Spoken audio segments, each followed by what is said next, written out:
This is the Tool Review channel, and today we're taking a look at the Southwire DCP8D Diagonal Cutting Pliers. Now, these are supposed to be able to cut through ACSR, screws, nails, hardwire, and soft wire like your copper and your aluminum.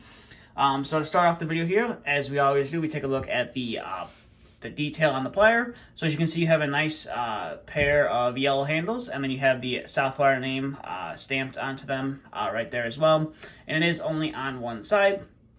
And then pretty much that's about it. Now, one good thing about these handles, which kind of separates them from everyone else's dipped handles, is they dip them a little bit thicker, so they're a little bit more comfortable in your hands.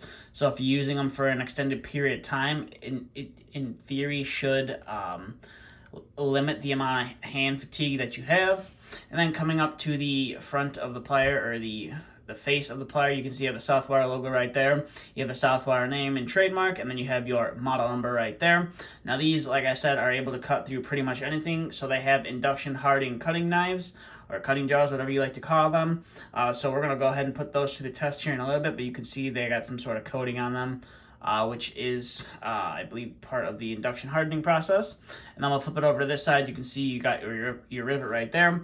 Now, the one thing about these are the the Chinese-made version from Southwire. I do believe they also offer a made in America, but these are the less expensive made in China versions. And as you can see, some of the casting and some stuff's not the greatest. You can see you got some leftover part of the metal casting, or however they make these pliers, if they forge, part of the forging process. You can see you got some leftover metal right there that they didn't quite get out all the way, but you don't have it on this side. Now, there is some sort of black coating on them, kind of makes the tool, I'm not sure if it's like a clear coat or what. And it is nice that all the surfaces are relatively smooth. There don't really any sharp or jagged edges, which is nice. So that's pretty much it for the detail. Now we're going to get to the functionality of these diagonal cutters, and as you can see right there, we are holding it by one plier, and these are going to require you to break them in. Now they are, I would say they are nice and smooth, but they're not, super loose. And if you do jiggle the tool around, or the pair of pliers around, they don't just kind of pop open. Now, I have tried oiling the joint on here, and it's going to just take some time to break them free. So that's pretty much the functionality of the tool. Now, it does open to a relatively good to a good amount. And as you can see on the inside, it also has that shiny surface there on the inside. Not sure what it is about these Southwire tools, but they like to do that. This isn't the first pair, but they just like to put that coating or whatever it is on the tool. But enough about that. Let's get to some cutting. So we're going to first start off with our 18 gauge wire like we always do. So this is our 18 gauge solid wire. We're going to go ahead and cut through that guy. And they are able to cut through it. And as you can see, no problems getting through that. So now we'll bring in some 18 gauge stranded wire. And if we were able to get through that solid wire, we should be able to get through the stranded wire. It takes pretty much no effort to get through that. So I'll set that off to the side, and we're going to bring in some 16 gauge wire right here. This is a relatively new wire to me that I was able to finally find in a store and not have to order it online in a huge quantity. And as you can see, these cut through it, no problem. So we'll go ahead and put that off to the side, and we will bring in our solid wire. This is our 14 solid right there, and like most solid wires, this pair of diagonal cutters has no problems cutting through that. So we'll bring in our 14 gauge stranded now, and we'll go ahead and cut through that, and we are able to do that. And you don't really feel the cutting motion in your hands. There is a little bit of a tiny snapping sound when you cut through it, but it's not horrible. I've definitely had pairs of pliers that are a little bit worse. So now we're going to bring in our 12 gauge solid wire, and there's a little bit louder of a snap, but as the wire gauge increases, the sound should increase as well. But we are able to cut through that 12 gauge solid wire. So now we'll bring in our 12 gauge stranded wire, and we'll see what we can do with this. And these are actually fairly sharp, though. They do leave a nice clean cut on there, which is nice. And they are able to cut through the wires we've tested so far. So now we'll bring in our 10 stranded right here, and we'll go ahead and chomp through this. and we are able to do that. Now, one thing to note, when you cut through that thicker wire, I feel like the tips of the jaws kind of slip because you can kind of feel it when you're cutting through the wire. But other than that, that's really about the only thing that I've noticed so far about these. So now we're going to go ahead and cut through our 10 gauge stranded wire, and we are able to accomplish that no problem. So now we're going to bring in our 18.5 thermostat wire, and the reason why I like to cut through this is not to see if we can cut through all 5 of the 18 gauge wires.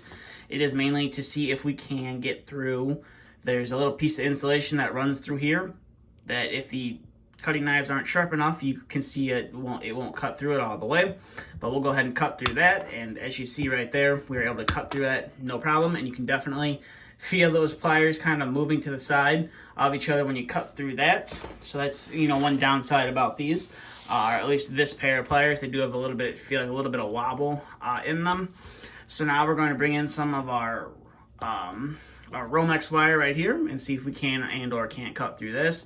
So we're going to first start off with our 14.2 with ground Romex wire, and we'll go ahead and give that a cut, and we are able to cut through that without any problems. So now I'll bring in the 12 gauge wire right here, and we'll go ahead and cut through this as well. And you are able to do that one-handed. You don't have to use a lot of force to do it, but you are able to do it one-handed, which is nice. And again, with both of those Romex wires, I definitely did feel the pliers kind of slip to one side, but then, you know, the tool goes back to where it should be. So now we're going to bring in our 8 gauge stranded wire right here, and we'll go ahead and cut through that.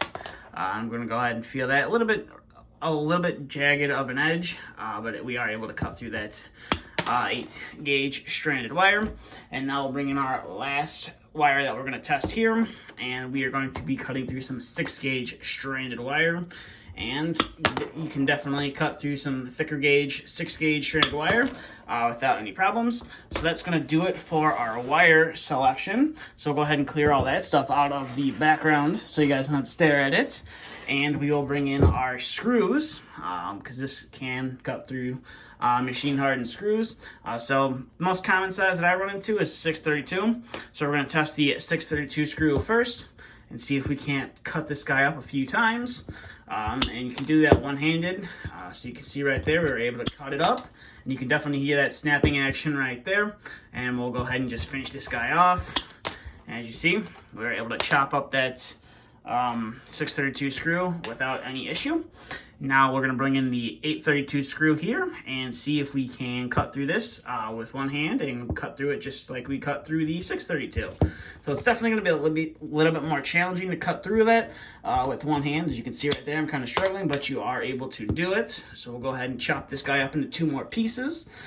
Definitely a little bit challenging to do, but the one thing I like about it, definitely doesn't send the parts flying off into the background. So we're going to go ahead and try it with just one hand right there, and it's a little bit challenging to do. So we'll go ahead and finish that guy off with 2 hands. So as you can see, it is able to cut through those machined screws fairly well. You do have to use 2 hands when, you know, obviously when you're cutting through that. The 832, or at least I did. I don't really work with a lot of 832 screws, mainly 632s, so that's why I'm able to cut through those with one hand, as most people should. So overall, these are definitely a worthwhile pair of diagonal cutters from Southwire. Now, like I said earlier in the review, they do make a USA-made pair of diagonal cutting pliers, so I have yet to pick those up. This, I believe, like I said, is just the made in China pair. They're a little bit less expensive than the made in America pair, but I figured I'd give these guys a try. I have to say I'm kind of impressed with them. There wasn't really much on the packaging that told me that they were able to cut through, you know, ACSR, screws, nails, and all that fun stuff. I had to go online to Southwire's website to look that information up, but it is nice to see that they do offer a pair of diagonal cutters that is able to do that. Most companies offer, you know, just a pair of wire cutters that can't cut through anything hard. It's, you know, soft material only. So it is nice to see that these can cut through, you know, screws and stuff, and they're relatively inexpensive. I believe they're like $15, maybe $20 if I'm not mistaken. But with that being said, that's about it for this review.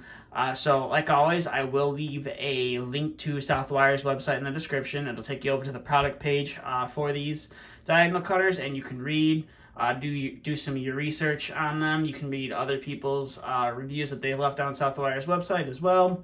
And then you can also find some retailers that have these. Now, I picked these up at my local, I believe it was my local Lowe's, but my Menards also does carry them as well. So if you're not lucky enough to have, a Menards close to you, try heading to your local Lowe's. If you can't find them there, I will leave a couple links in the description below to where you can pick these guys up. But with that being said, that's all I have for this review. So thank you for stopping by. And if you like tools and you like to see tool reviews, or you just like tools in general, then consider subscribing, because we do post a lot of tool content here every week, and I'm just passionate about tools.